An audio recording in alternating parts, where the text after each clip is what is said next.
وينها هالأميرة الحلوة الصغيرة؟ وينها؟ أنا الوحش الشرير عم دور عليها. أنا رح لاقيها وأخذها معي لهالمشاغبة هي. بسرعة بسرعة بسرعة بسرعة على تختك. هو ما رح يلاقيك هنيك، تخبي تحت البطانية. يلا ليش ما خبيتيني؟ أنتِ روحي تخبي هلأ. يلا، هو أصلاً مستحيل يلاقيكي تحت البطانية. اركضي.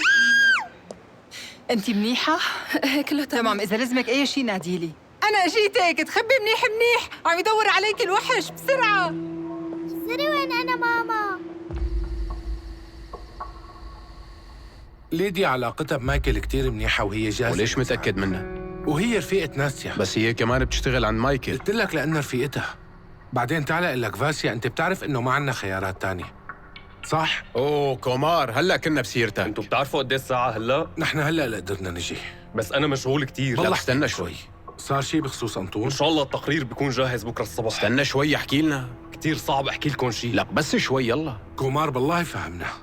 أساساً كل شيء عم حاول أعمله إني فهمكم، ومع هيك مو شايف إنه هالموضوع عم يخليني استفيد. حاجة يا زلمة، شو رح يصير يعني؟ احكي لنا. هو تقوص براسه، وواضح إنه الرصاصة هي موجهة من مسافة كتير قريبة، يعني هن مصوبين السلاح عليه بقصد قتله، بس قبل ما يموت هو متصاوب بمعدته للأسف، وعاملين له عملية لحتى شايلين الرصاصة ومقطبين الجرح، وعلى حسب ما شفت إنه اللي عمل العملية مختص وأكيد عنده خبرة كبيرة، لأنه الجرح كتير دقيق. تقريباً كانت عملية صعبة. معقول هيك؟ إيه والله كتير معقول. منيح.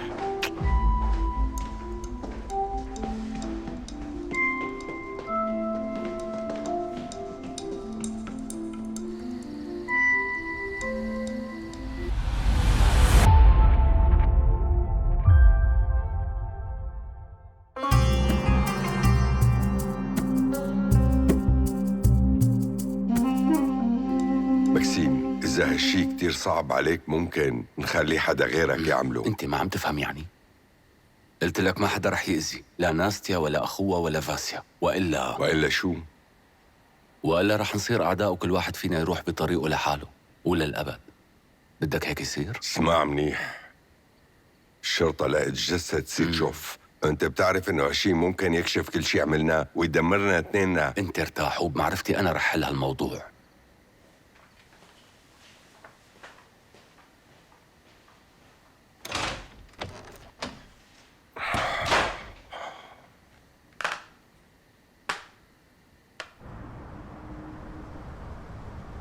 شو بتحبوا تشربوا؟ نحن ناطرين شخص بس يجي بنطلب. شكراً لك. تمام.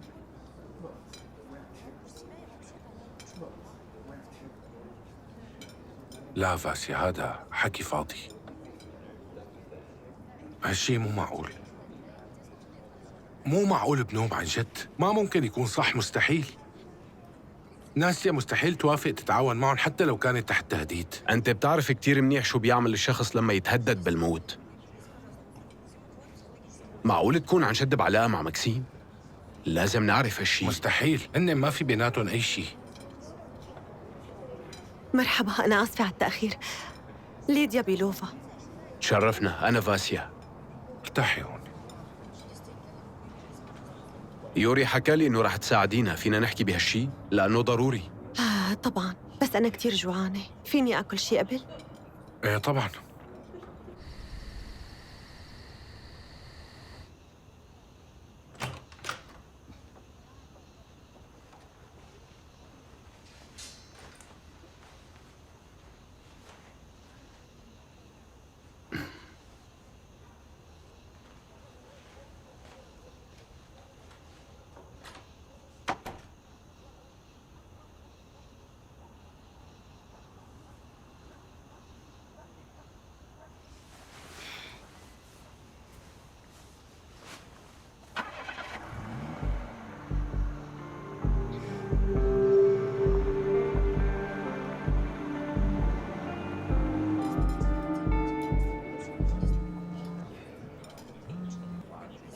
ألو؟ مرحبا ليديا، كيفك؟ أنا آسفة بس عن جد كتير بحاجة حدا تقدر تيجي لعندي ونحكي شوي. هلأ أنا مشغولة شوي. ناسي عم تقلي إنه روح لعندها. طبعاً روحي. بس على الأغلب ما راح يسمحوا لك تفوتي على البيت. ما كان لازم اتصل. لا تحكي هيك، منيح إنه اتصلتي. رح روح لعندك بكرة الصبح. ورح خبر مايكل إنه أنا يلي أقنعتك مشان ترجعي على الشغل ناستيا. نحن عم نحضر لعملية خطيرة، وسألوا عنك أكثر من مرة وكانوا بدهم يتصلوا فيكي. عن جد؟ إيه بشوفك. باي.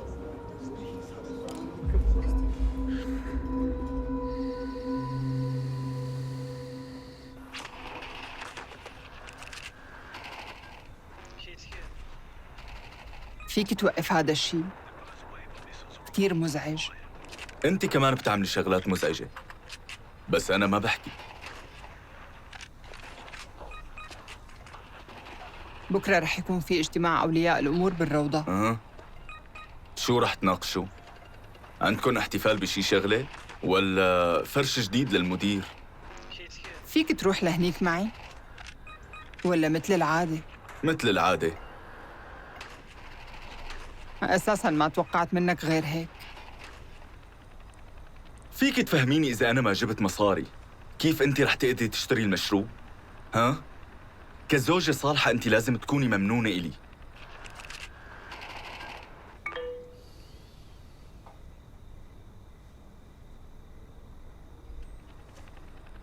صاير شي؟ لا، كل شي منيح. أنت لازم تنامي هلأ. أنا رح وطي لك الصوت.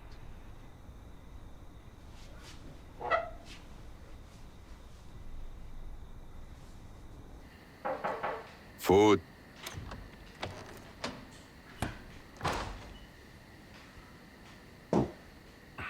شوفي، بعتذر عم ازعجك وما بعرف اذا هذا الشيء بهمك ولا لا، بس انت بتعرف انه ماكسيم بده ما عاد نراقب فاسيا. خلصني احكي يلا. شوفي، نحن عنا شوية معلومات جديدة.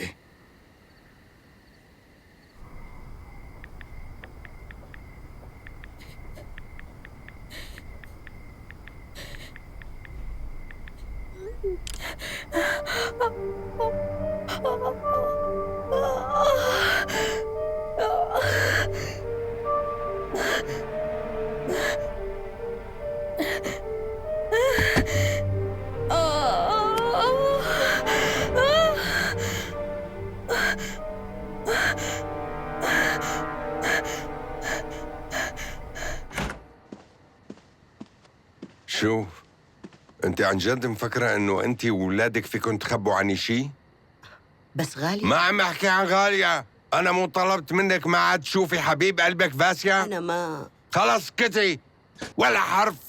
قلت لك هذا عدوي الشخصي. انت بتفهمي ولا لا؟ يلا جاوبيني. بلا بس هي حركات ريجينا. أنا بعرف شو يلي خلاها تعمل هيك وكل هالشي مشان تخليك انت شو قصدك؟ مفكرتيني غبي ولا مفكرة اني رح صدق هالحكي؟ مفكرة انه هيك بتأذيني؟ ما فكرت. تماما هيك صار بالضبط.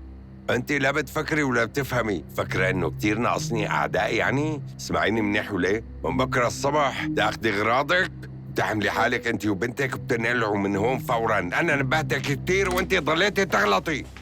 ايمي شوفي شو عم تعملي هيك فجأة؟ مو شايفتينا عم نحكي؟ عم صرخ كتير وحتى صوتك وصل لعندي. امي لو سمحتي ممكن تعطينا دقيقتين لحالنا، لانه عم نحكي بموضوع مهم ولازم نحله. بكفي حاجة بقى تصرخ على إلينا. معك حق انه هي غلطت، بس بالنهاية هي بتضل ام. حاج بقى تحسسوني انه الموضوع سخيف رجاء. خلص يعني. مايكل قلت لك ما عاد تصرخ على إلينا بهالطريقة هي. هي ما قاومت لما شافت ابنها بعد هالسنين. لو كنت مكانها كنت عملت نفس الشيء تماما. شو ما كان الظرف يلي بيمنعني. بس حاول تفهم انه هي ام، والام ما بتقدر تسيطر على مشاعرها، خاصة اذا الموضوع هو اولادها. وانت من امتى بتدافعي عنها؟ فيني افهم؟ مو من عوايدك. انا مثل ام فاجباري حط حالي مكانها بهالموضوع. مايكل انا متأكدة انه ابدا ما كان قصدها تعمل هيك وتزعجك. مو هيك إلينا؟ طيب ماشي. طلعي فيني انت وافهمي منيح شو عم قول. اذا زياراتك لفاسيا سببت لي مشكلة جديدة رح اخليك تندمي. تأكدي انه هي اخر فرصة.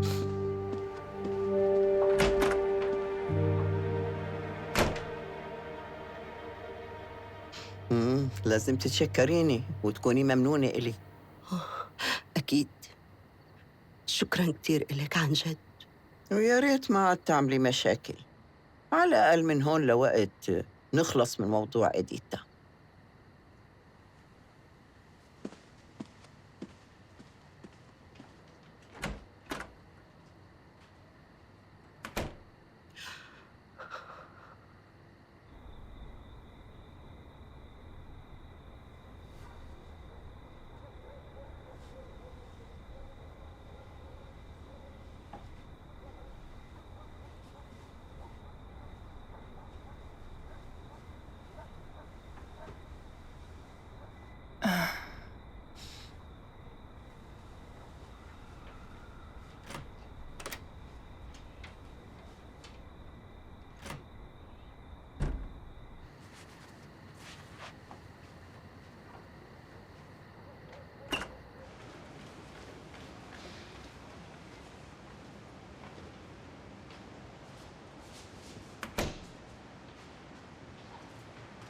مرحبا. أهلين.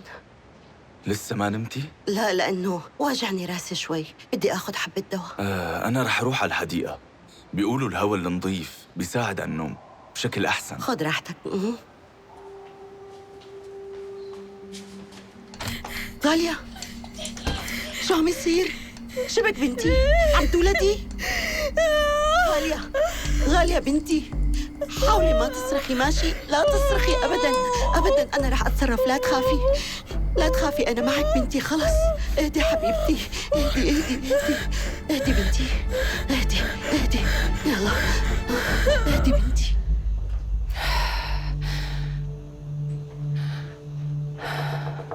تفضل. أنستازيا، أنا آسفة على الإزعاج، بس فيكي تروحي معي شوي ضروري؟ لوين؟ مكسيم بعتك ما؟ لا الحمد لله إنه ما حس علي. إلينا خانم عم تتصل فيكي ولازم نروح لعندها بسرعة، بترجاكي الحقيني لعندها. ماشي.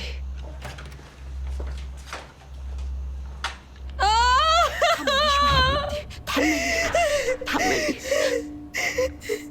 ساعديني، مو عارفانين شو نعمل. طيب هيك تنفسي على مهلك. ايه خدي شهيق وزفير. يلا حبيبتي، يلا سوا مع بعض، يلا. تمام. ما فينا ناخدها على المشفى، إذا مكسيم عرف صدقيني بيقتلنا كلنا. الطلقات صارت سريعة هلأ، يعني ضل وقت كتير قليل لتولد. الإسعاف ما رح يلحقوها، خلص قربت تولد. دارينا، بدي منك تجيبي لي شوية مي دافية ومنشفة كمان وبطانيتين معقمين كتير منيح. بس استعجلي، إيه لأنه ما معنا وقت كتير. بسرعة يلا استعجلي. إنه ما حدا يشوفك. تحملي، يلا تنفسي حبيبتي. فشي. برافو عليك، يلا كمان. يلا يا بنتي، يلا كفي. حملي شوي، يلا كمان. يلا حبيبتي، يلا برافو عليكي. مالي يا بنتي، كمان حبيبتي كمان، يلا كمان، برافو. تانيا، شفتي لي شحاطي شي؟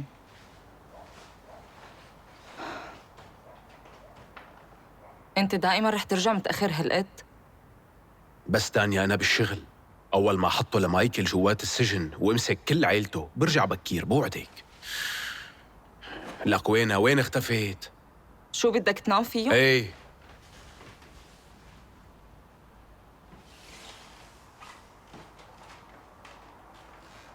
ايه، وشو ها؟ خبيت عن دانيا. وحزر شو صار؟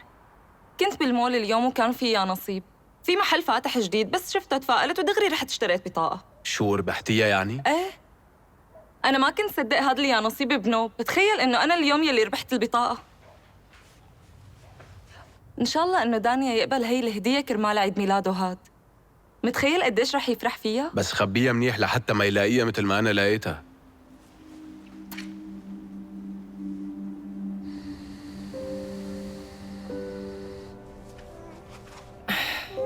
كتير منيح، ما في نزف، الحمد لله. حبيبي أنت قديشك حلو. بيشبه أبوه شي؟ الطفل وضعه كتير منيح الحمد لله. هلأ هذا مو اختصاصي، لهيك لازم يشوفها دكتور مختص بالأطفال، وغالية كمان لازم تشوف دكتور نسائية. أكيد أنا رح أهتم بهالموضوع هاد. أنت أكيد تعبتي كتير، روحي. كيف حاسة هلأ؟ حاسة إني خلقت من اليوم. ناستيا، شكراً كتير إلك، عذبناكي. خليني ساعد غالية، على القليلة ناخدها على غرفتها. لا ما في داعي، لا تتأخري أكتر، أكيد مكسيم بيكون عم يدور عليكي. صدقيني أنا ما رح أنسى فضلك هاد بحياتي كلها، بس بتمنى ما تخبري حدا.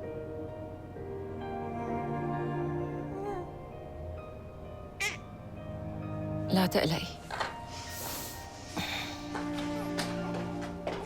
ماما، قولي لي نحن شو رح نعمل هلا؟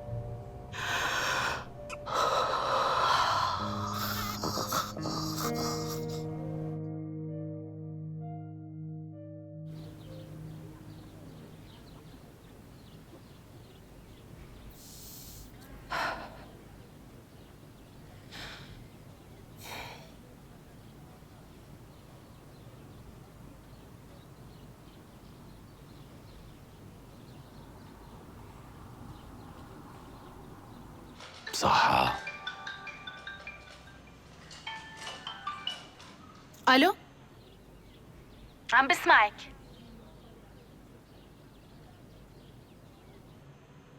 سكرت. هي اللي اسمها أنستازيا. بتكون مرتك؟ دكتورة أنستازيا الجراحة العصبية العظيمة، الكل بيعرفها. ليش شو عملتي هيك يعني؟ مشان نتسلى، مسحة يعني. كتير بايخة هالمسحة. بدك شاي؟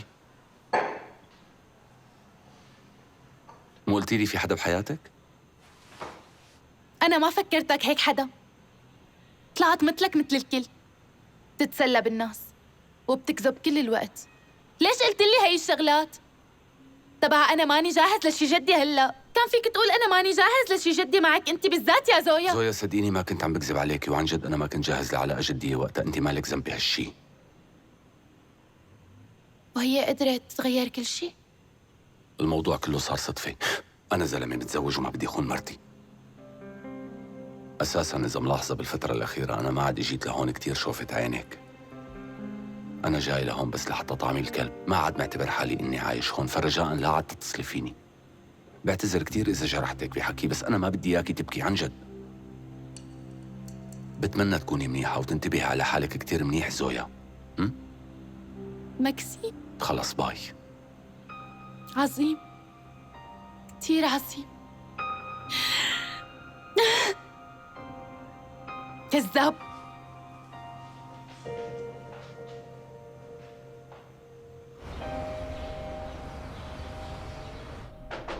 تفضل.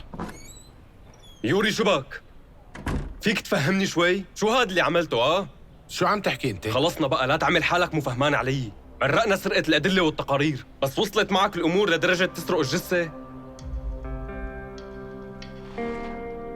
شو هالحكي اللي عم تحكيه انت؟ أنا حضرت التقرير امبارح بالليل، بس اليوم أنا ما لقيت لا التقرير ولا الجثة، وما في ولا أثر بالمستندات. رح جن. هلأ بفهم إنه مو أنتوا اللي أخذتوهم يعني؟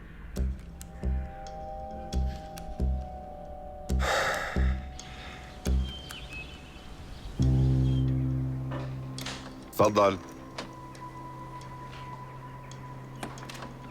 تعتبر هذا الموضوع انتهى؟ كيف؟ على أساس كثير بهمك تعرف كيف؟ مكسيم أنت عبقري، كيف خلصنا من القصة؟ ما في شي مهم، برجع بخبرك بكل شي بعدين، تمام؟ أكيد، يلي بريحة. وهلأ يا ريت تترك مرتي وأخي بحالهم. أكيد أكيد. ممتاز. ليك شو رأيك تفطر معنا؟ أبداً مو فاضي.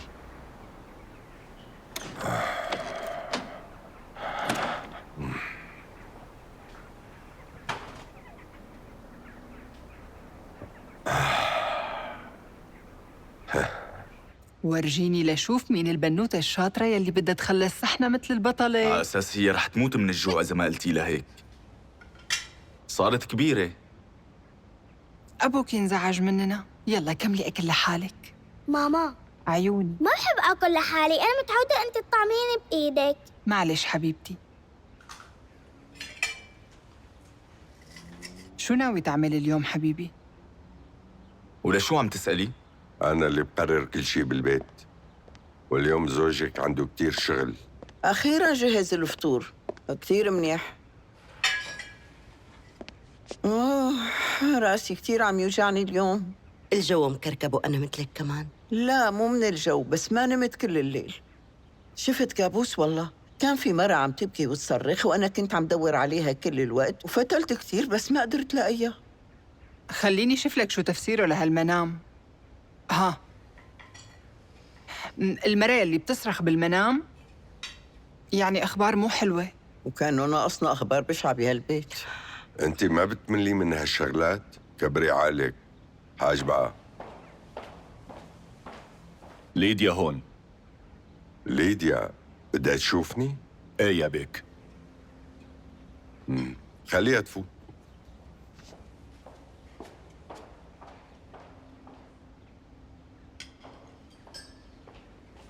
تفضلي. مرحبا، كيفكن؟ أهلا وسهلا. ليديا أنا انبسطت فيكي، تفضلي قعدي افطري معنا. شكراً كتير، بشرب قهوة.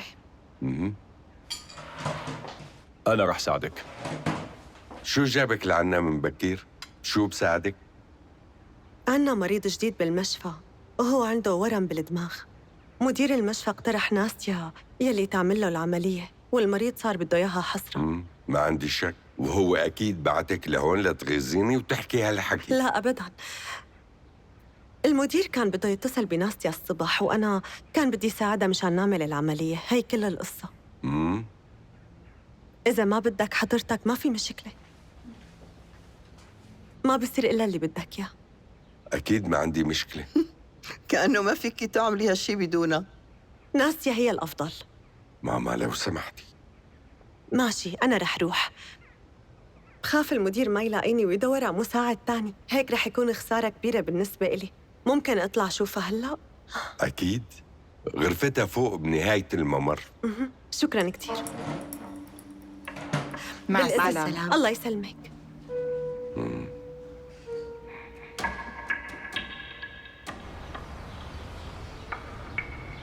بس سيادتك هي حالة طارئة، الجثة اختفت ورصاصة انسرقت، التقرير مو موجود، ولك حتى عدلوا الوثائق كأنه ما لقيناها للجثة. كيف عم يصير هيك شي بهالمكان؟ مين عم يشتغل على هالقضية؟ سيدي أنا ويوري عم نشتغل على القضية، ولحد هلأ ما قدرنا نوصل لأي شيء. اتصل لي بكل الأشخاص اللي إلهم علاقة بهالقضية هي.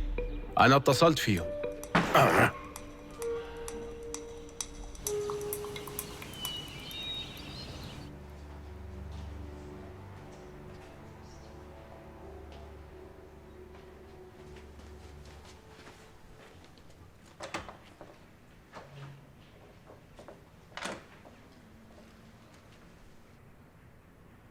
شكلك ضيعتي الطريق.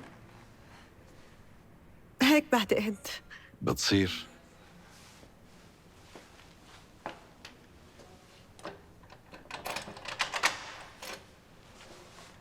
فتحت لك يا فوتي. عملك فوتي.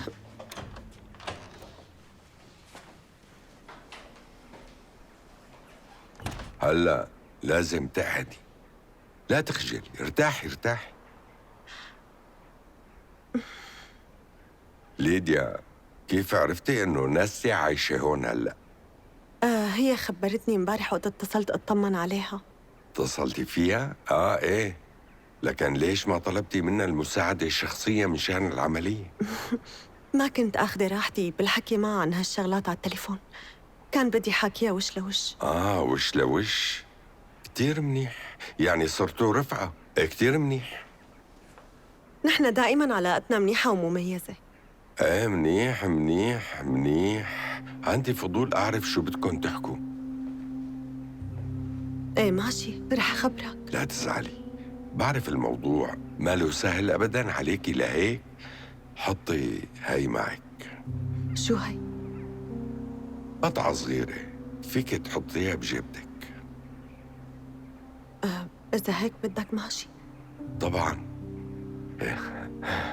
هيك بدي. برافو عليكي. ما شاء الله. يلا روحي روحي، بتلاقيها بالحديقة.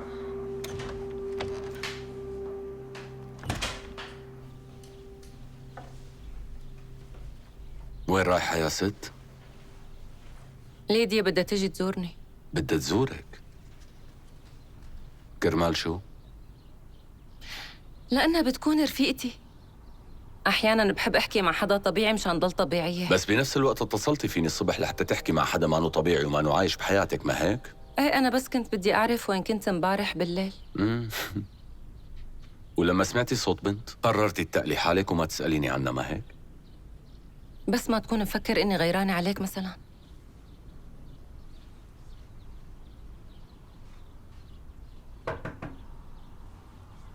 تفضل.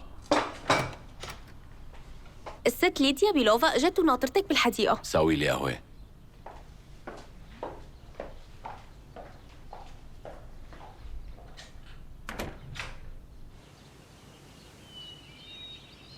عندي إحساس إنه لساتك مخبية شي عني.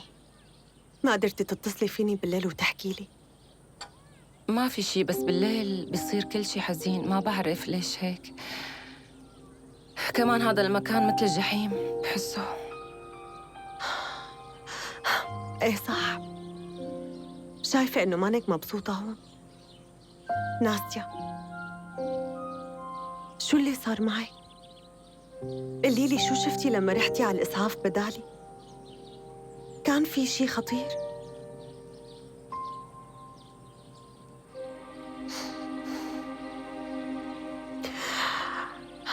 طيب، لا تحكي لي شي إذا مانك حابة تحكي. بالأخير أنا رفيقتك، ماني محقق. شكراً كتير. يوري طلب مني مساعدة وأنا وافقت على هالشي، بس ضروري أنتي كمان تساعديني. أكيد بساعدك، بس شو لازم أعمل؟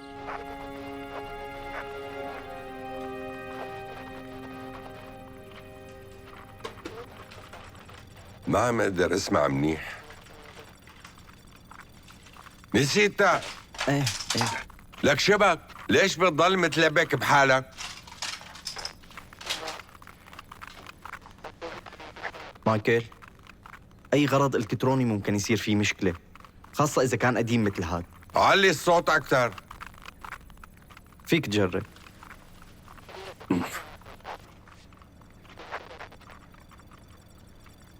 تضرب أنت وأغراضك.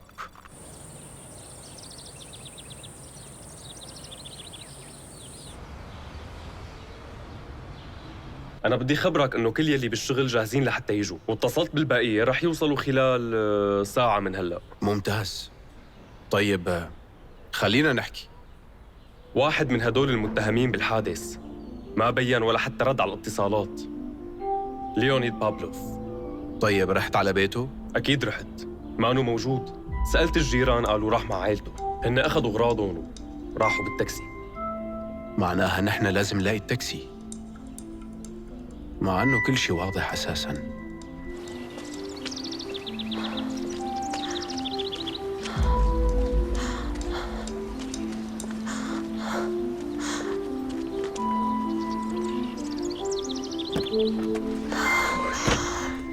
أنا كنت كتير خايفة، كل الوقت حاسة إنه في حدا عم يراقبني ولاحقني لهون. طيب حكيتي معه؟ إيه حكيت. أنا متأكدة من شي واحد، ناستيا شافت أو سمعت شي بخوف وقت كانت هنيك، بس هي خايفة تحكي عن هالموضوع وفي حدا عم يهددها. بعتقد أنا عرفت شو ممكن تكون شافت. إنه إذا قدرت توصل على المشفى يمكن تخبرنا شو شافت ونخلص وقتها من كل هالتوقعات، صح؟ احتمال. بالمناسبة مايكل عطاني جهاز تنصت، كان بده يسمع حكينا أنا وناستيا. لساته معك؟ لا طبعاً كبيته. كتير منيح. تتذكري كيف كان شكله؟ بعتقد إيه. لازم نلاقي واحد مثله بس يكون مو شغال. ما لازم نخلي مايكل يشك فيكي. خلينا نروح.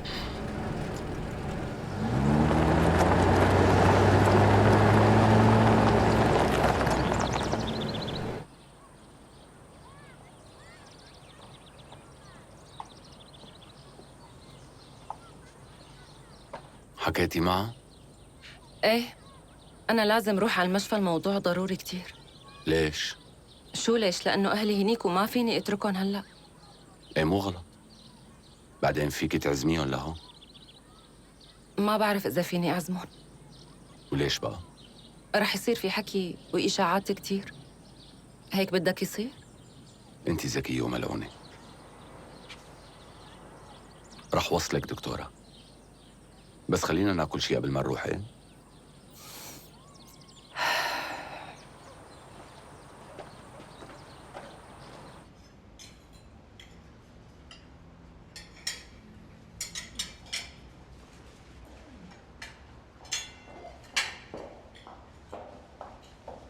وأخيراً اجتمعت العيلة كلها على الأكل.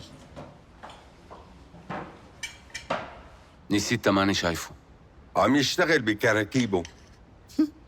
أكيد مثل العادة. غالية وينها؟ غالية هي مريضة شوي. أنا لازم روح. أنا منتبه إنه إلى زمان عم تضل تعبانة ومرضانة. المفروض ناخدها على العيادة لحتى نعملها فحوصات. نحن هلا رايحين على المشفى، فينا ناخدها معنا اذا بدكم. لا تعذب حالك حبيبي، نحن شفنا دكتور، قلت لك هالشي سببه مشكلة بالأعصاب. بلكي ناستيا بتشوفها قبل ما تروح وتطمنا عليها، طبعاً إذا ما عندها مانع. أكيد ما عندي مشكلة. غالية نايمة بغرفتها. اللي شايفه انه شكلك بس بدك اي فرصة لحتى تهربي من لمة العيلة. اللي بيعجبني فيك إنك بتفهم لحالك كل شيء. شو هالأخلاق هي؟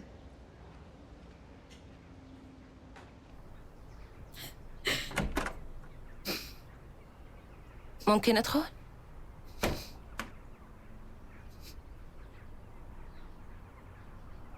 كيفو البيبي؟ ناستيا روحي واتركيني لحالي. يلا بلا دلال، تسطحي على ظهرك، لازم أفحصك. خلصنا بقى. حرارتك تمام.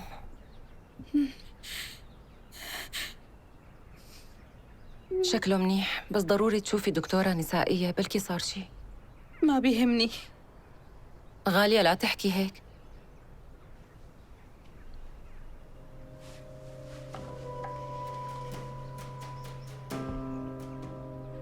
هذا المحقق فاسيا مو هيك؟ هو بيكون أخوكي؟ ناستيا اتركيني لحالي، أنا بدي موت. مع إنه قال بعظمة لسانه إنه بيعرف مايكل كتير منيح.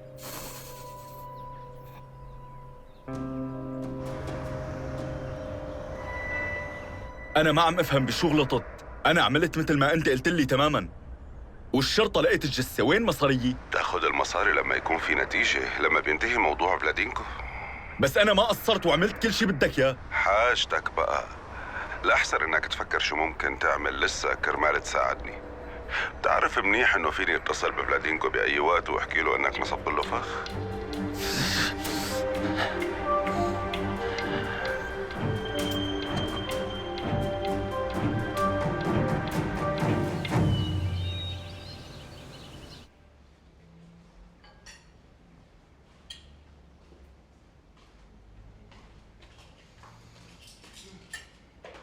اسمعوني كلكم، عندي أخبار كتير مهمة لازم تسمعوها كلياتكم، فخليكم معي يا أهلي وإخواتي. في شيء مفاجئ؟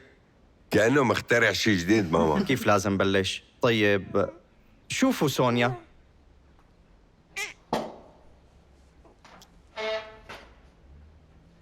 شو عم تعمل هون مع ابنها؟ ما قلت إنه أنا ما بدي شوفها؟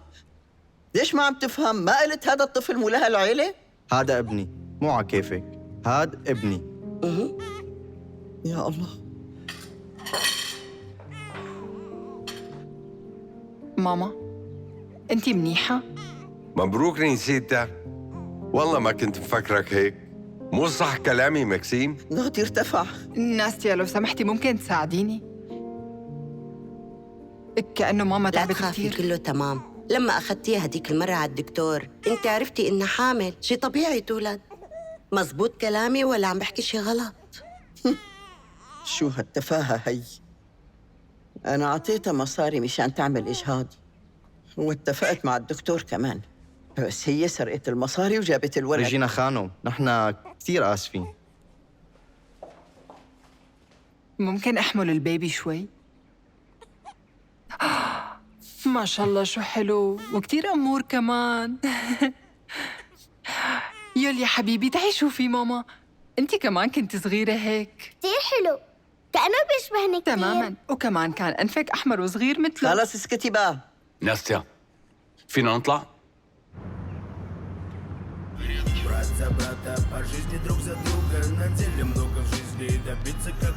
ما عجبك؟ منسمع الصمت.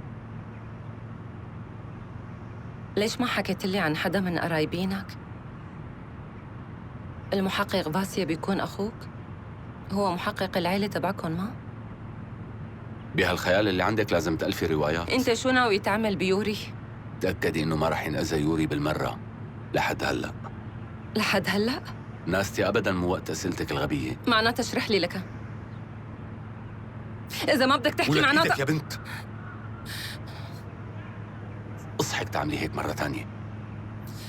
انت بتعرفي انه فاسيا بيكون اخي، بس بالنهاية كل واحد فينا عنده مبادئ وعنده شغله الخاص. يعني هو الشرطي وأنا بشغلي. شغلك اللي بيرفع الراس؟ كيف زبطت انكم اخوات؟ فاسيا شرطي شريف، شريف ومكتر يعني، وبرأيي يوري رح يكون بأمان طول ما هو عم يشتغل معه. منرجع. Наши жизни меняют порядки, брат, как сам, все нормально. Я тоже в порядке. Брат за брата, по жизни друг за друга, на деле много.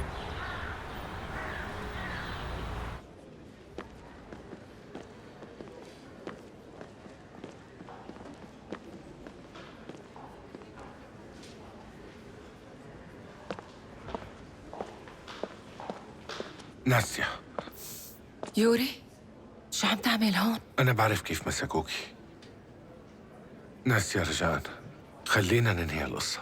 كل شي مطلوب منك إنك تعطي دليل، وكل شي وقتها رح يكون منيح. تعالي معي على المخفر واحكي كل اللي شفتيه. يلا. مكسيم هنيك هلا بيشوفنا. شو يعني؟ انت ما عم تفهم شي. ناسيا لا تكوني سخيفة. بدك يعني أعتقلك يعني؟ يلا.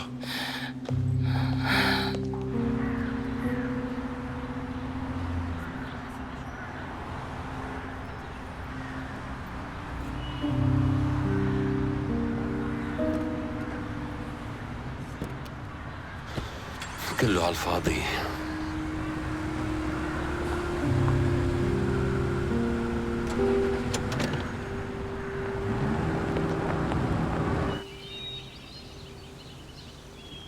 بوغدان، هن أخذوا ابني مني. الماما عطيته لناستيا. غالية، انت حكيتي لحدا عن موضوعنا؟ لا، شو بدنا نعمل هلأ؟ اهدي، بوعدك كل شي رح يكون منيح. مات، انت بس بتوعد، ما بتعمل شي مفيد أبداً. عم أعمل كل شي فيني عليه غالية. ما عاد فيني أتحمل. اهدي، بترجاكي لا تبكي، ارتاحي، كل شي رح يكون منيح، كل شي رح ينحل. ما في شي رح يكون منيح أبداً، ما في شي منيح، لك ما في شي منيح. غالية، مع مين عم تحكي؟ شو هاد؟ من وين جبتي هالتليفون؟ هاتي لهون لشوف. مع مين كنتي عم تحكي؟ مو مع حدا. شو هاد؟ مين بوديها؟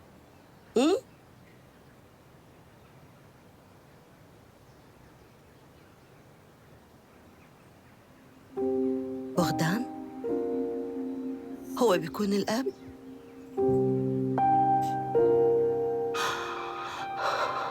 مستحيل.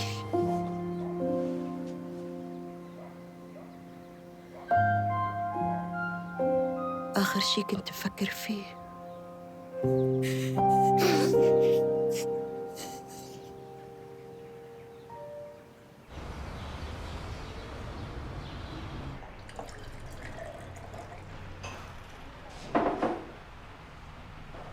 اشربي. ناسيا، أنا متفهم إنك خايفة، بس نحن لقينا جثة سيتشوف، وبنعرف إنه كان عامل عملية قبل ما يموت، وبنعرف كمان إنه أنت اللي عملتي له إياها. ناسيا، أنت بس لازم تأكدي هالكلام، كل شي رح ينتهي، أنت بأمان عنا هون، وصدقيني ما حدا شايفك، رح تكوني منيحة. رح تحكي؟ رح أحكي. ممتاز. شوفي، معناها خلينا نبلش من الاتصال. مرحبا سيادة الرائد يوري. لو سمحت أنا بدي أسألك سؤال، أنت ليش استجوبت موكلتي من دون وجودي؟ موكلتك؟ مين بعتك؟ مكسيم مو هيك؟ برافو عليك، شايف إنك فهمان كل شيء. أنا محامي عيلة فلادينكو، أختك وحدة منهم. بدي أعرف سبب اعتقال الدكتورة العظيمة أناستازيا، فيك تخبرني؟ وإذا ما عندك مانع، أنا مو كتير عندي وقت، فيك تخبرني سبب اعتقال الدكتورة أناستازيا؟ إذا بتريد. نحن لقينا جثة. جثة شو؟ وعنا كل الأسباب لنحقق بس ما عندكم ولا دليل، وحسب ما بعرف ما في جثة حتى أبداً. هالشي بيعني إنه حضرتكم ما لقيتوا شي للأسف. استنى، أنت كيف؟ سيادة الرائد، حسب ما بعرف إنه النظام الأمني بيقول ما في جثة ما في تحقيق. موكلتي لازم تروح.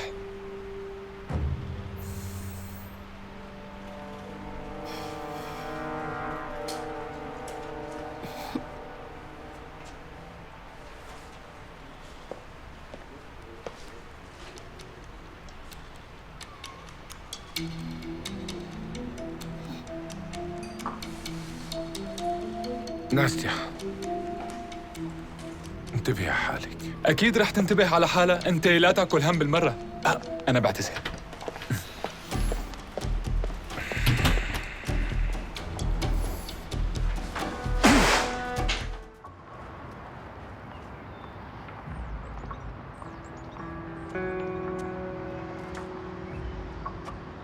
شو صار؟ معقول ما قدرتي تعملي شيء؟ خبرني الأستاذ كريستيانو إنه الموضوع رح ياخد شوية وقت. شو فينا نساوي؟ ما فينا نساوي شي. هي شغلة المحامي ما هيك؟ أوكي. اطمن، أنا رح تابع لكم الموضوع. يلا سلام. أحسن شيء أنا لازم أعمله هو إني أروح على المشفى. على المشفى؟ لا نسيلي المشفى اليوم، ما رح يصير شي عليهم.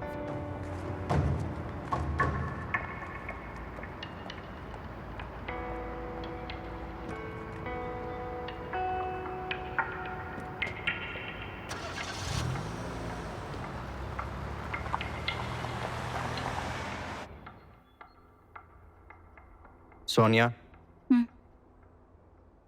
أنتِ متأكدة إنه هذا ابني أنا؟ شو؟ معقول عم تسأل هالسؤال؟ شو صاير لمخك؟ ليه بتعصبي دغري؟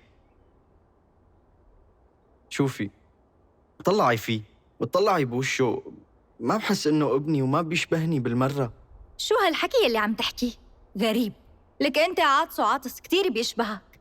عن جد؟ معقول ما عندك ثقة فيني بنوم؟ لك أنت ما بتعرف قد إيه بحبك؟ خلينا عايشين حياة حلوة، لا تنزع بتفكيرك هادي اللي ما بعرف من وين جايبه، وأنت بتعرف كتير منيح إنك أنت أقرب شخص لإلي، ما فيني أعيش ولا لحظة من دونك، أنت أغلى شي عندي. مشان تتأكد بكرة منروح منعمل تحاليل. طيب شو رح تحكي لأهلك؟ معقول عم تسألني سيتا؟ نسيت إنه خبرتك إنه أنا ما إلي حدا؟ أنا آسف زعجتك بحكي. كتير انزعجت من حكيك، كل شي صار واضح وبتعرفه. بتمنى ما عاد تشك فيني لو سمحت. يلا سكت ابنك.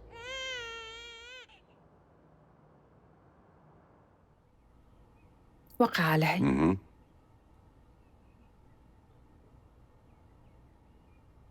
وعلى هي. هيك خلصنا؟ خلصنا، بس ضل عنا الشيء الأهم اللي ما بينحل بتوقيع. بده شيء رسمي ومعترف عليه من المحكمة وما عاد لازم نتأخر فيه. حلوين. اللون الأبيض ما بحبه كتير لأنه بذكرني بلباس الدكاترة. ايه حسبت هذا الحساب، في كتير هون موديلات وألوان أحلى بكتير من الأبيض، اختار يلي بدك إياه. لحظة، أعطيني رأيك. هذا حبيته. معلش نأجل هاي القصص لوقت تاني لأنه هالفترة عندي ضغط كتير بالشغل. أنت بتعرفي. صاير شي؟ بدنا وقت لنحل قصة نسيتا، وما بدي بالي يكون مشغول بشي وقت نتزوج، ما بدي شي يزعجنا. طيب بخصوص مركزنا الجديد اللي رح نفتتحه، أنا بلشت من اليوم وعطيت خبر للصحافة وكمان وسائل الإعلام ومنصات التواصل الاجتماعي، وكمان اخترت كم صحفي مشهورين يكونوا معنا ليغطوا الحدث باحترافية عالية. حبيبتي يا روحي، انت انزعجتي لاني اجلت موضوع العرس؟ لا يا روحي ما انزعجت، بالعكس رح يكون عنا وقت اكبر نختار مكان العرس ونخبر رفقاتنا ونختار الضيافة، وبيضل عنا شغلات كتير. انت احلى حدا بحياتي ومحظوظ كتير فيكي وبحب كل شي فيكي يا عمري. شكراً حبيبي. بس ليك شو، أنا ما رح أعزم مدير البنك، ما بيستاهل، هو غلط كتير معنا وقت رحنا مشان بطاقة الائتمان. اللي بدك اياه. شو كمان؟ كمان ليك كتير عم يبكي، شكله في شي عم بيوجعه. ممكن يكون جوعان، طعميه طيب. لا أبداً، من شوي طعماته.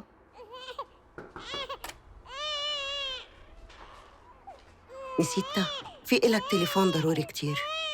ما عرفت مين. روح بسرعة. ليش عم يبكي؟ أعطيني إياه. حبيبي أنت، حبيبي أنت، يا روحي، يا عمري أنت، حياتي، سلامة قلبك وروحك. حبيبي، أغلى ولد بالدنيا أنت، يا عمري، يا روحي. شو قنعتي نسيتها؟ إيه بس هو متردد. متردد؟ إذا ما اقتنع منك ما حدا رح يقنعه. دخيل قلبك أنت. أنا بدي أذكرك سونيا السبب اللي خلاكي ترجعي لهون، وبلا هالحركات وما تغشمي حالك، فهمتي؟ ما تفكري إنك عم تخوفيني بحكيك. ما تتمسخري. خليكي متذكرة إنك هلأ عم تعيشي حياة جديدة مع شاب غني كتير، رح يكون كل شي بدك إياه واصل لعندك. مو هذا اللي كان بدك إياه وهلأ ما عاد عاجبك؟ وأنت شو دخلك بحياتي؟ لازم تكوني متحملة مسؤولية أكتر. الحمد لله، هلأ بلش ينام ويرتاح. أغلى هدية من السما أنت، أحلى شي بالحياة أنت، حبيبي أنت. نام. ما شفت حدا فوضوي مثلك. معقولة مو منتبهة إنه الغرفة بدها تنظيف وترتيب؟ ما بيصير هيك يعيش الولد. هي غرفتنا. بعدين أنا هون مو مشان أشتغل، في حدا هون هو مسؤول عن هالشي، مو هيك؟ ماشي، رح أبعت لك حدا ينظف. إيه طبعاً لازم يكون في حدا معي وعم يساعدني، يعني يالي. طيب.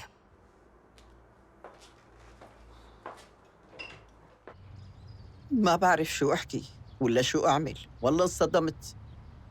معقول هذا اللي عملته؟ مجنون أنت شي؟ كل تعب سنيني معك راحت على الفاضي؟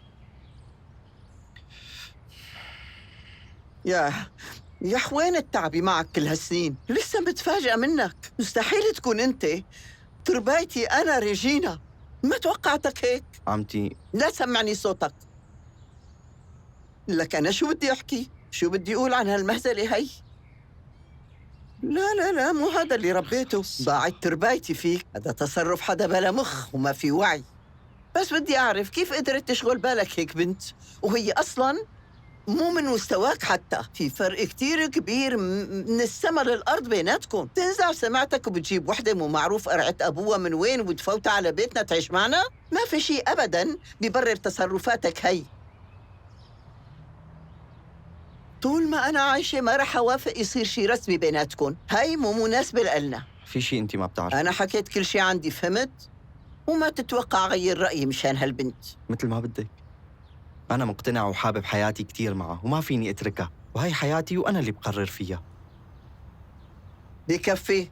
روح من خلقتي، ما عاد في شيء مهم تحكي عنه. ما بسمح لحدا من هالشكيلات هي ينزل لي من مستواي ولا ينزع لي حياتي. قلت لك هي حياتي وخاصة فيني. ما عاد بدي اسمع شيء أبداً ينزع لي صباحي أكثر من هيك. بعد كل شيء عملته تحمل نتيجة تصرفاتك. رأيي ما راح أغيره. عم تفهم علي؟ خلصتي؟ مشان روح.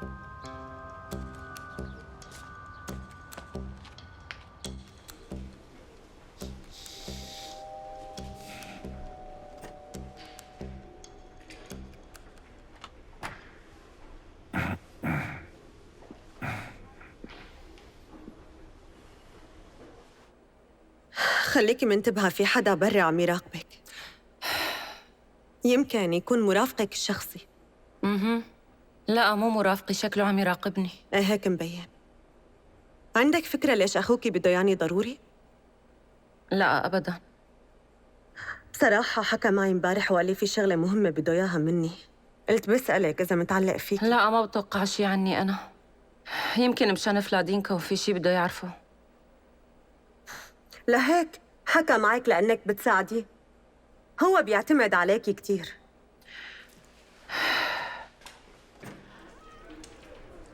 ناستيا، انتي رح تساعديه ما؟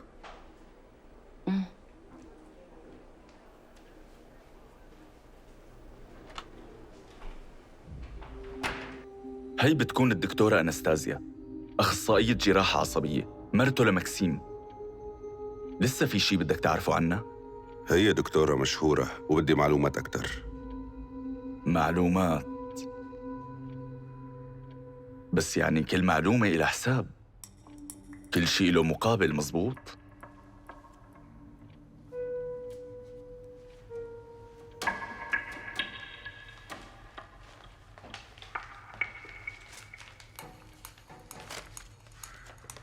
منيح هيك؟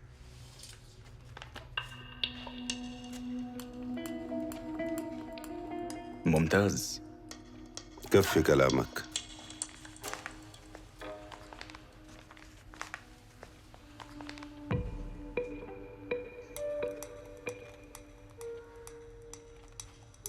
أنطون سيتشوف.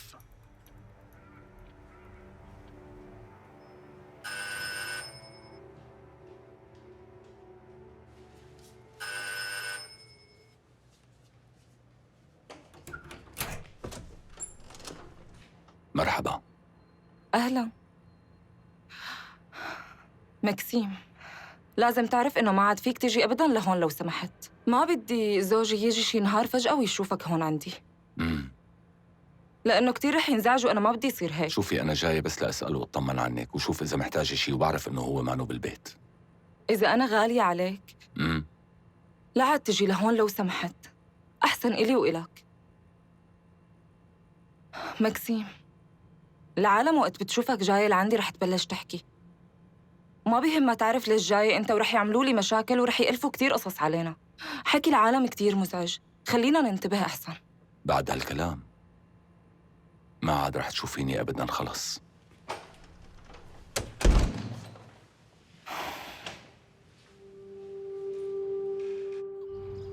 سونيا شوفي، عم حاول نيمه. اتركيه وروحي بعدي، مو هيك بدك تضل معصب يا صغير. انت عم تبكي؟ تعال عندي، تعال تعال يا حبيبي. بعرف إنك كتير مزعوجة منهم. اللي عم يعملوه كتير صعب. حبيبي أنا طولي بالك، لازم نفكر ونلاقي حل. لك هي ما بتعرف تتصرف مع الولد، ما بتفهم شو بده ولا بتعرف تهتم فيه أبداً. روقي اهدي، بكرة بتتعلم. ما بيهمني إنه تتعلم أو لا، أنا بيهمني ابني وبس يكون عايش معي وقريب مني. طولي بالك، انت بتعرفي إنه هلأ ما فينا نعمل شيء أو نغير شيء. يا ربي أنا كيف سمحت له ووافقت معه يعمل هيك؟ معقول كنت غبية كل هالقد؟ ابني معه. روقي حبيبتي، وحياتك فترة وبتمضى، معلش مضطرين نسكت هالفترة، وحياتك رح يرجع الولد. أنا معك وجنبك، اطمني. وشو ما بدك رح أعمل مشان ترتاحي أنت. إذا بدك هلأ بجمعهم كلهم وبخبرهم إنه هالولد ابن مين، ولشوف شو رح يعملوا بوقتها.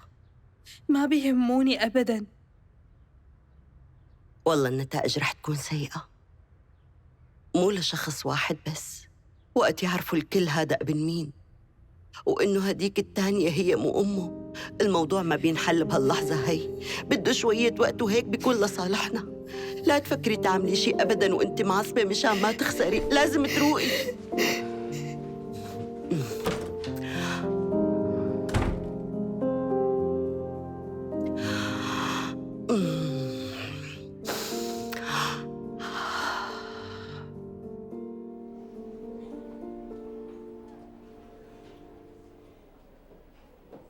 ها؟ أنت هون؟ طيب شو عم تعمل؟ شو في حدا هون وجاي تراقبه؟ ولا في حدا مصاب وبدكن تاخدوا أقواله؟ قلي بدك بساعدك. لا ما في شي من كل هذا الحكي، أنا بس جاي أخبرك إنه في دعوة إلك لحضور افتتاح مركز إعادة التأهيل الجديد ولازم تكوني موجودة. حلو كتير، والله فاجأتني. هلأ جاي لهون بس مشان تدعيني؟ هو مركز لمعالجة مدمني المخدرات، وبعرف إنه أنت بتحبي تهتمي وتتابعي هاي الحالات. بعدين حدا بمكانتك العلمية والمعلومات المهمة اللي عندك واللي ما بيعرفها حدا غيرك لازم تكون حضراني هالافتتاح. طبعاً المكسب مع الموجودين لأنه رح يتعرفوا على أهم دكتورة بجراحة الأعصاب، والعم مايكل مهتم كتير إنك تحضري هالفعالية. حاج تستفزني. لا بالعكس، أنا عم استناكي.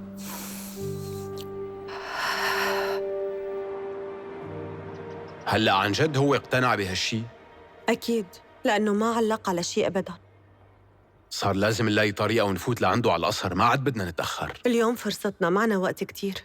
ليش اليوم بقى؟ عزموني على حفلة الافتتاح وعاملين عندهم. وشو مناسبة هالحفلة؟ مشان يعملوا افتتاح مركز تأهيل لمدمني المخدرات. والله مخدرات.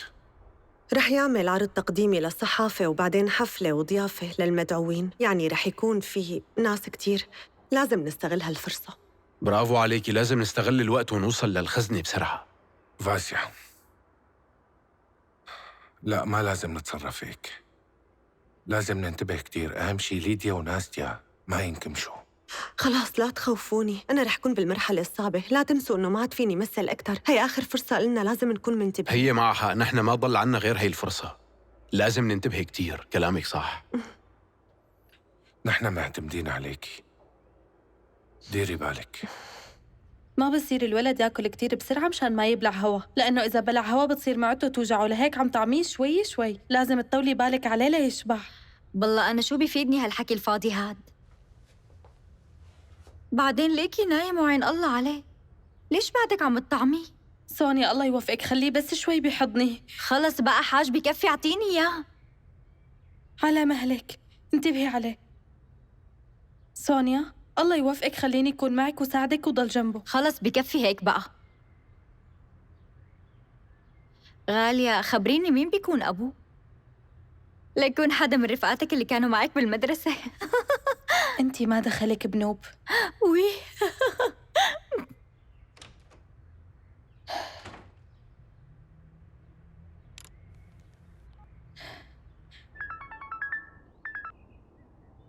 اسمعني، أنا ما عاد فيني ضل هون أبداً. حبيبتي والله مو نسيان الموضوع، طولي بالك شوية وقت للاقي طريقة لنروح من هون. وأنا عم فكر كل الوقت لازم نلاقي طريقة لنروح من هون. ما عاد فيني أتحمل هالوضع، والله صعب كتير. أنت ما بتعرف شو عم يصير فيني هون. انت بتعرفي انه بدنا مصاري كتير وما في معنى. انا لهيك عم بحكي حبيبتي. آخر شي بفكر فيه هو المصاري. انت لساتك صغيرة ومو واعية وغبية.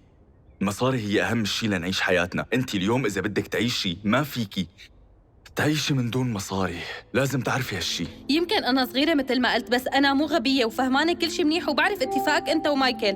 هو عم يدفع لك، وإذا ما ساعدتني هالمرة أنا بعرف شو رح أتصرف. ماشي؟ سمعتني منيح؟ والله رح ساعدك، بس مو هلأ. هلأ أنا مشغول ولازم روح على افتتاح المركز. استني بس خلص شغلي، أكيد رح أحكيكي دغري فوراً.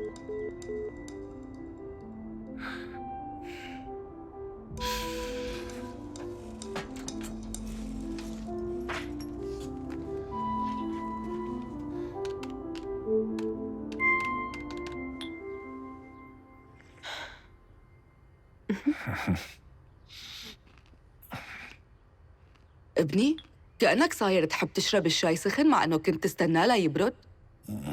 صرت محتارة شو بدي أعمل لك. دارينا، شو صار بالفستان يلي قلت لك تجهزي لي اياه للحفله؟ معقول لسه ما كويتي لتكوني نسيانه؟ انت لسه مهووسه بالحفلات هي؟ والله فكرتك تغيرتي ونسيتي هالسخافات بعد ما تزوجتي وصرتي ام. عندك شي تاني اهم من هالحفلات. انا مو فاضيه هلا اسمع كل هالحكي، وهلا معك نص ساعه لحتى يكون كل شي طلبته منك جاهز على الوقت، والا رح نستغني عن خدماتك وترجعي من مكان ما اجيتي مو؟ اوه خوفتني. نقطنا بسكوتك احسن. تحركي يلا.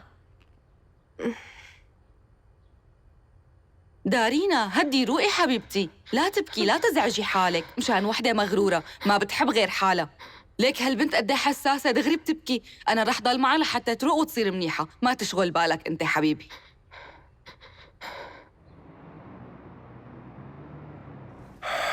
هيك تمام؟ الصوت واضح؟ ماشي. اسمعوني، بداية هلا اسمحوا لي خبركم فكرة افتتاح المركز جديد. هي مبنية على نهج جديد ومبني على إعادة تأهيل. هذا المركز رح يكون معتمد لأغلب الأماكن لوجود أحدث الأجهزة، بالإضافة للكادر الطبي المعتمد الموجود ضمن المركز المختص بمتابعة الحالات. طبعاً نحن من اليوم رح نبلش نستقبل الحالات هي. نحن عم نعمل جهدنا نراعي كل الظروف. بدوري أنا لازم أشكر كل عضو موجود بفريقنا، وأنا كتير ممنون لهم لتعاونهم معنا بوصولنا لهالمرحلة، والشكر الرئيسي لمهندس العمليات بالمصنع بوغدان. شكرا. هو اللي دعمنا بالتخطيط والتنفيذ، وكمان اعتمدنا كيلادون للمعالجة اللي رح يساعدنا ويعطينا أفضل النتائج ليتعافوا الناس ويقدروا يرجعوا لحياتهم طبيعية. الدواء اللي رح تعتمدوا عليه بالمعالجة ممكن يقدر المريض يوقفه بأي لحظة؟ أبداً. نحن عملنا دراسة شاملة عن هذا الدواء قبل ما تعتمدوه كعلاج لحالاتنا. رح تضل الشخص الناجح والمميز دائما. أكيد بوجودك معي.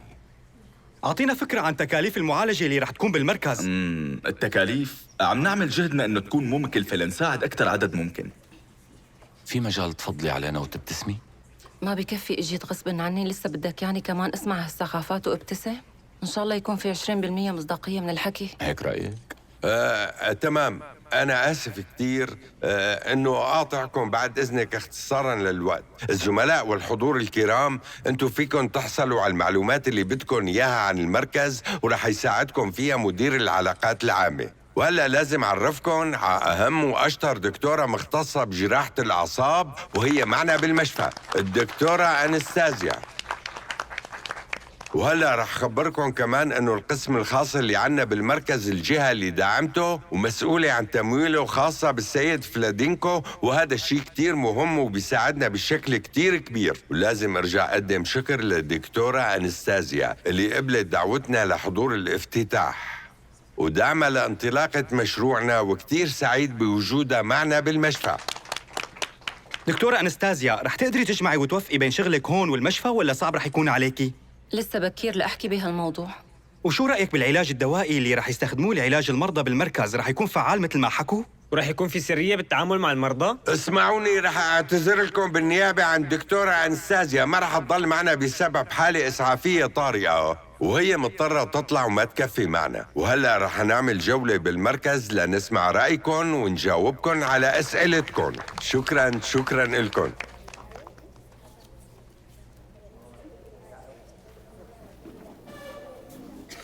رح نبلش من هون. كل واحد مدعو للحفلة يتفضل لو سمحت. لا عادي. يلا يا جماعة تفضلوا، رح نبلش من هون.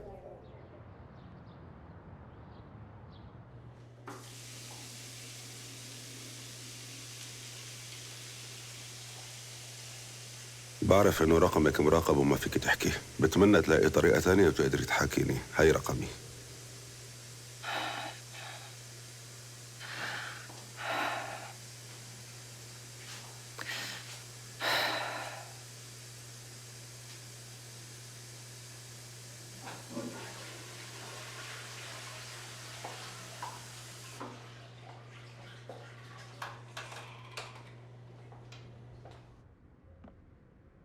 جربي هاد. هذا حلو كتير. ولونه ظريف. باينتك إلك مراء باختيار الثياب وعندك ذوق كتير حلو كمان. البسي.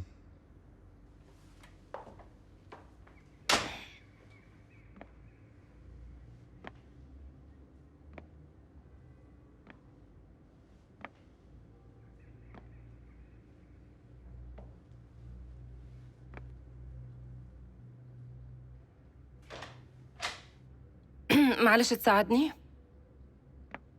ايه بأمرك.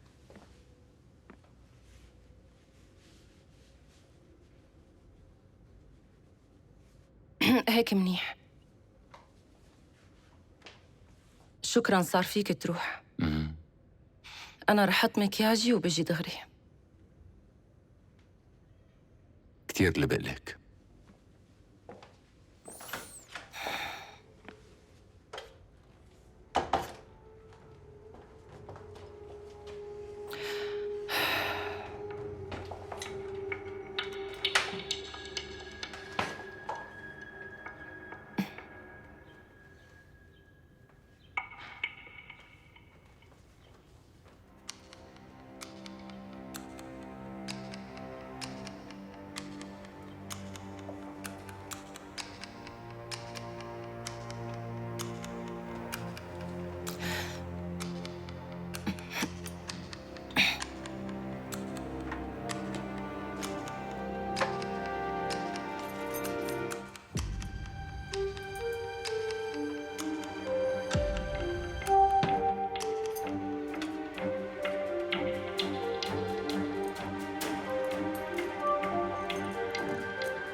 فكرت بكلامي منيح؟ أنت من زمان إيدي اليمين، فلهيك لازم نواجه كل شيء مع بعض ونلاقي حل لكل مشكلة، وأنا بعتقد إنه رح يواجهنا مشاكل أكبر من هيك. شو اللي رح يواجهنا لسه؟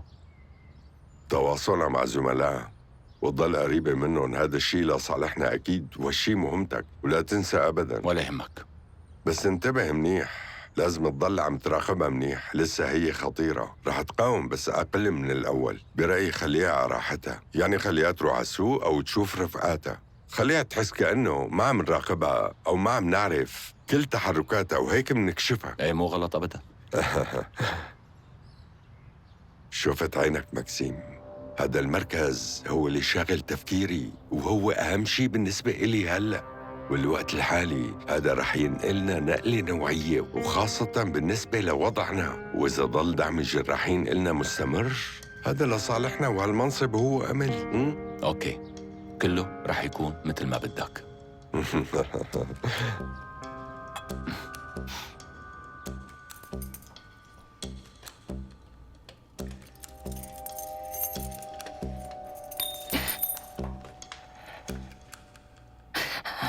يا الله، ضيعت خاتمي، شفتي ليها؟ دورت عليه كتير وما لقيته.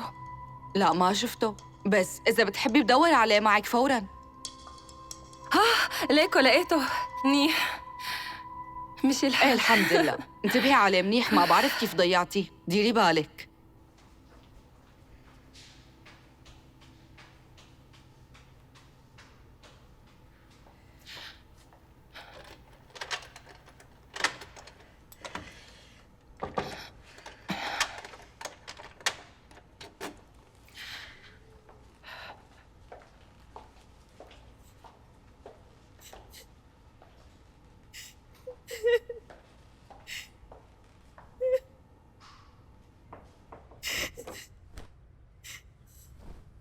غالية،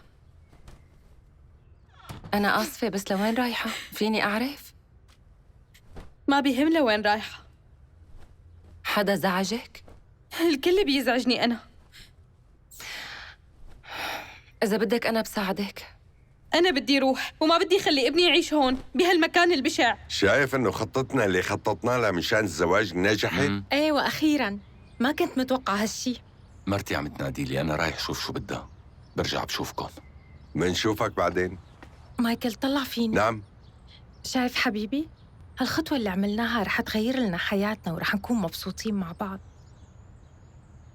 أكيد حبيبتي، بكرة بتشوفي رح نكون مبسوطين، وثقي فيني. يلا تعالي، لازم نشوف الضيوف. هلا رح أعرفك على بيترو. خطتك مو منيحة وما بتنفع، وخاصة مشان موضوع البيبي. الأحسن تستني شوي. استنى شوي وخلي الولد يربى مع هي الحقيرة ببيت واحد؟ انت بتقدري تتحملي هالشي لو كنتي مكاني؟ فيك تخبريني؟ بيجي من قلبك تعملي هيك؟ لازم تتحملي لأنه بتكوني عم تعملي اللي بدها إياه. شو الشي الصح لكن؟ خبريني شو لازم أعمل؟ أنا قرفت حياتي. بس لازم تتذكري إنه أنتِ مو لحالك، لازم تفكري بابنك. فكري بكلامي شوي وخبريني هلأ لوين بدك تروحي، ورح تقدري تعيشي لحالك يا ترى؟ أساساً أنا ما بعرف لوين رايحة.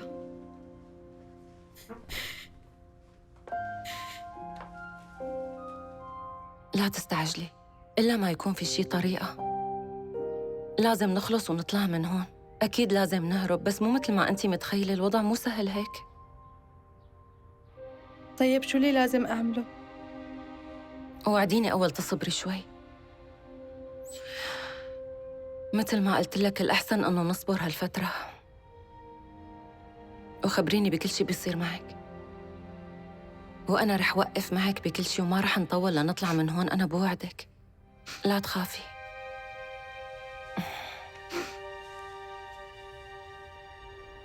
فاسيا، أنت متذكر موضوع عيد الميلاد؟ لا. نسيان؟ أنت قد إيه صار لك ما حكيت مع أخوك؟ وأمك كمان.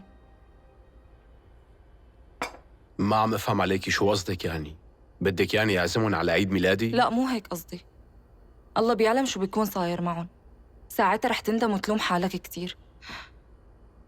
خلينا على الأقل نعزم أمك بالأول، يعني خليهم يحسوا انه نحن عم نسأل. انا ما بدي اعزم حدا فيهم، قلت لك هالشي 100 مره، هن غريبين بالنسبه لي، ما بيعنوا لي شيء. انا بس زعلان على غاليه، بس شو طالع بايدي اعمل؟ انتبه على كلامك وما تصرخ بوشي. انا اسف بس لا عاد تحكي بهالموضوع. اساسا هذا الشيء اللي لازم نحكي فيه. تانيا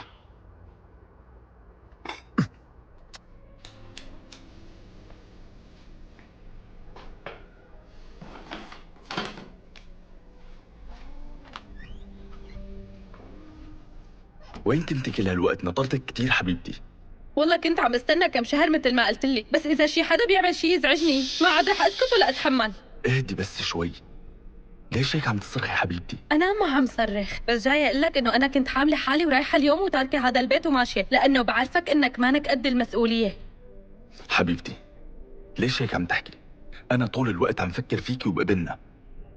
أنا بوعدك إنه رح أخدك ونروح عن قريب، بس أنتِ روقي علي شوي وكل الأمور رح تكون بخير. ها؟ اشتقت لك كتير. اهلا وسهلا، نورت الحفله. لك زمان ما تفضل شرف.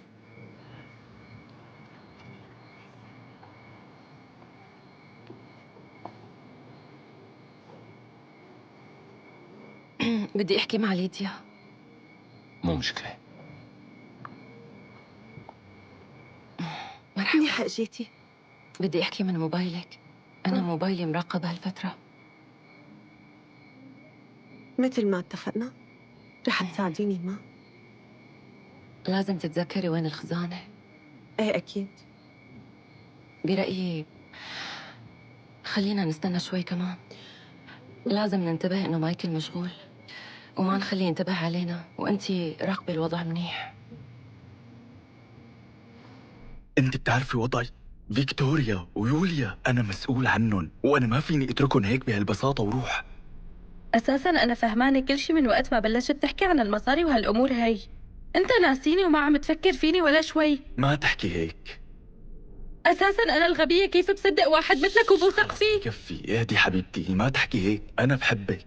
روح من هون، ما تجيب سيرة الحب على لسانك مرة تانية، واوعك تقرب مني أو من ابني. بترجاكي اهدي. أساساً ما لازم يعرف هذا الولد أبداً إنك بتكون أبوه، لأنه واحد حقير مثلك ما لازم يكون أب، أنت واحد مقرف كتير وبلا إحساس، انقلع.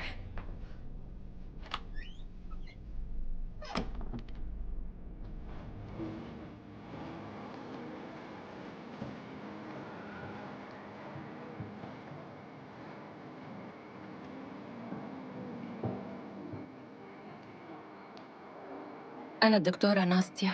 كنت متأكد إنه رح تلاقي طريقة لنتواصل. صار فينا نحكي؟ إيه فينا. طيب أنا اللي رح أحكي، بس أنت جاوبي بإيه أو لا. أنت هلا بس رح تخبريني وأفهم منك شو صار. تم استدعائك لهداك الحادث مو هيك؟ وأنا رح أضمن لك 100% إنه رح خلصك منه لمايكل. خلينا نحكي بسرعة لأنه معي ناس رح تسجل وتشارك المعلومات، لهيك بس قولي لي يا إيه يا لا. أنت رهينة زوجك هلا؟ يعني جبرتي تتزوجي؟ لا، أنت من وين عم تجيب هالمعلومات؟ أنا وزوجي منحب بعض ومتفاهمين.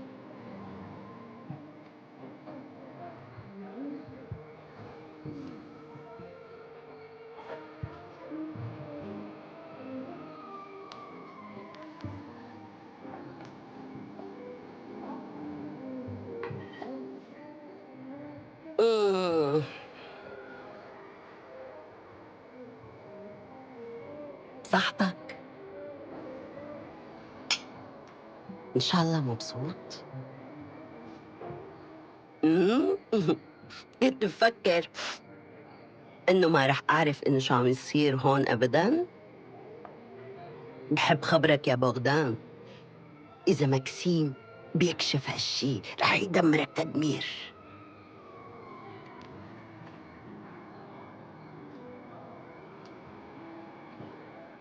بس أنتِ ما رح تقولي له أي شيء؟ أبداً؟ يعني هاد مو لصالحك. صحتك.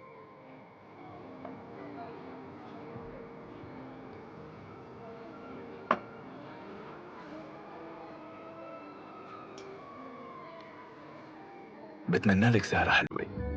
يلا باي.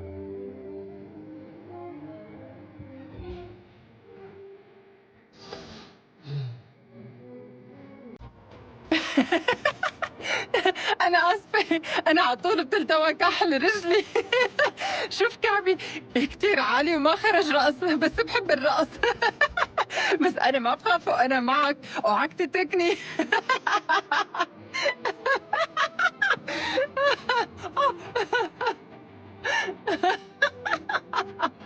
كل شي تمام؟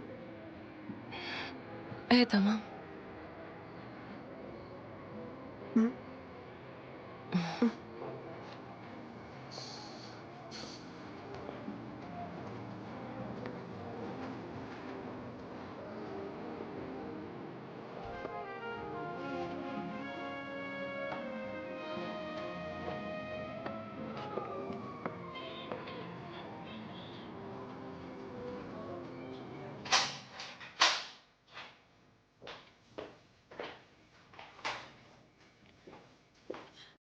وين القفل؟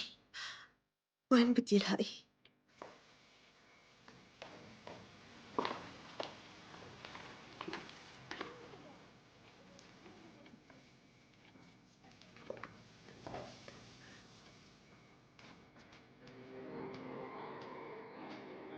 مكسيم خلينا نرقص. وشو المناسبة لحتى نرقص؟ أنا جاي عبالي أرقص هلأ. وهلا حضرتك اللي تذكرتي إنه لازم ترقصي معي؟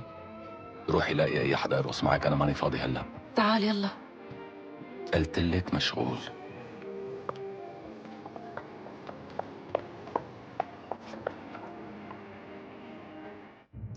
ليك لوين رايح؟ شو صار لك؟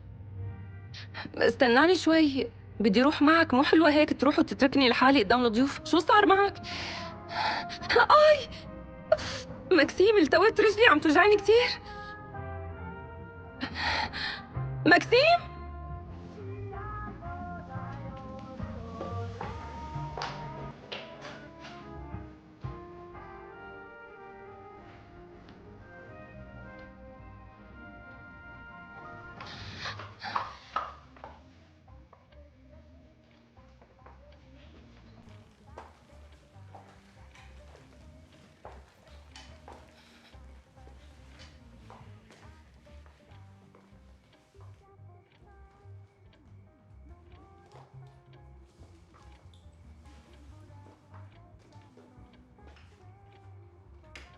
هيمانة هون.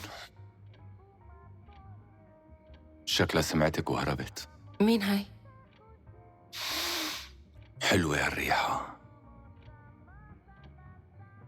خبري رفيقتك تحط عطر تاني ريحته أخف من هاد منشان المرة الجاية، تحديداً وقت بدها تمثل دور الجاسوسة. وبعدين ما إنه الوقت المناسب لتحط كثير منه على فكرة، ومو معقول شو ريحة هالعطر قوية. يعني هذا يا غباء يا أما دال قلقنينة على حالها. شو قصدك؟ يلا بقى هلا انت لعبي دور البريئة اللي ما بتعرف شي. خبريها لرفيقتك إن ما أنا خرج هي المهمة.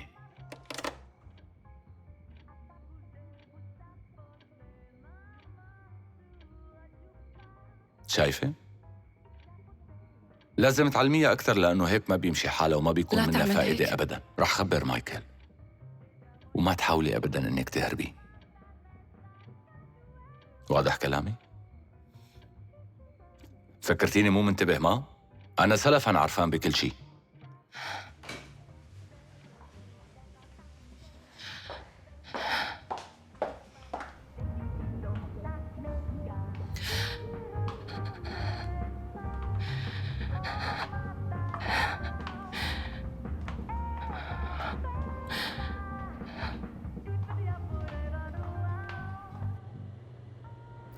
آسفة، شكله اكتشف كل شيء. الله ياخده وقته هاد. صار لازم تروحي بسرعة. اوكي، هذا المفتاح. ديري بالك. ايه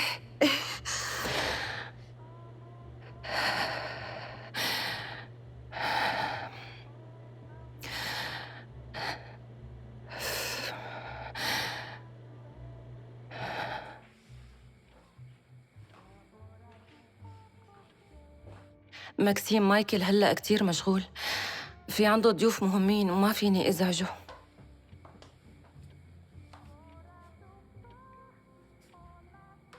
كنتي عم تودعي رفيقتك؟ ما عم بفهم شو عم تحكي.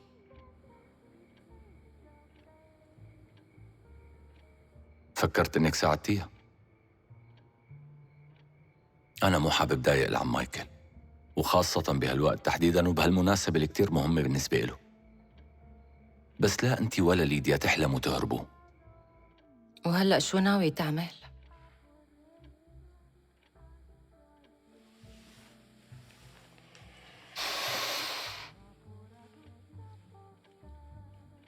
منشوف مسؤول الأمن هون ومناخد التعليمات، منطلع عليهم ومنمشي على أساسهم ومننفذ العقوبة. شو رأيك بهالحل؟ لو سمحت بترجاك لا تقول شي لمايكل، ورح أعمل شو ما بدك وما عاد هيدا مرة تانية، بس ما تخبروا شي ماشي؟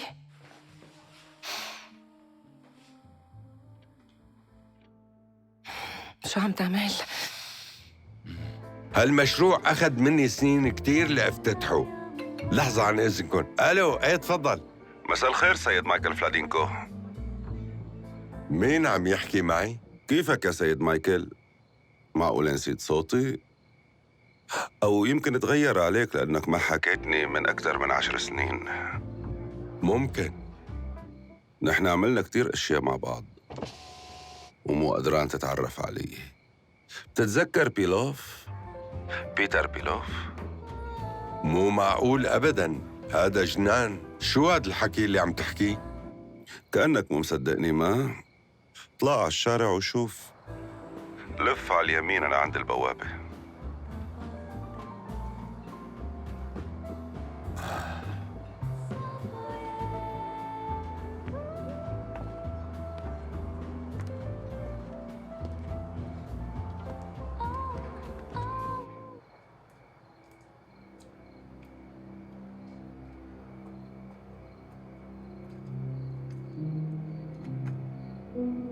يا ربي شو هاد؟ شو عم يصير هون؟ عن جد؟ لهلأ ما فهمت؟ معك حق تنسى أساساً. والله مو غريب هالشي. 10 سنين.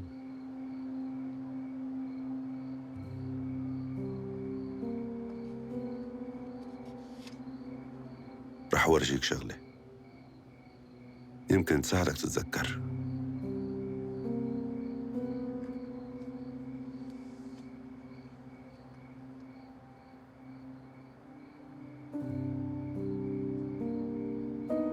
من وين جبتها؟ ايه صح، هاد بيتر بيلوف. إذا أنت لقيت هالصورة بالأرشيف هات قلي وين هاد الأرشيف؟ ايه مزبوط.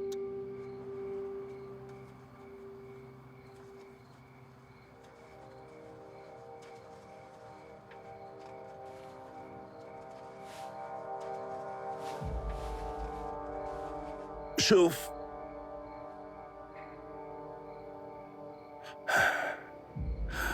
بتخيل انك تذكرت كيف صار هالشي بالتسعينات بالمختبر. كان خطأ بالمواد الكيميائية، انفجار. وشو انفجار؟ وانا غطيت عنك هالشي. واذا بدك في شغلات كتيرة بقدر ذكرك فيها كلياتها، بس يلا مو كتير مهم اذا تذكرت.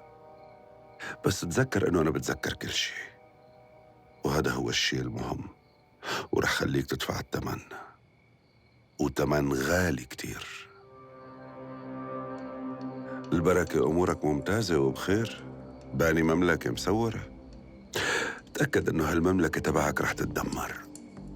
كل شي بنيته رح هده، وكل اللي بتحبهم رح أحرقهم، ووقتها رح تتمنى أحرقك معهم، لأنك رح تصفى لحالك بلا مملكة وما معك حدا وتتمنى الموت. يعني هذا اللي قدامك رح يكون وراء انهيارك. بيتر بيلوف.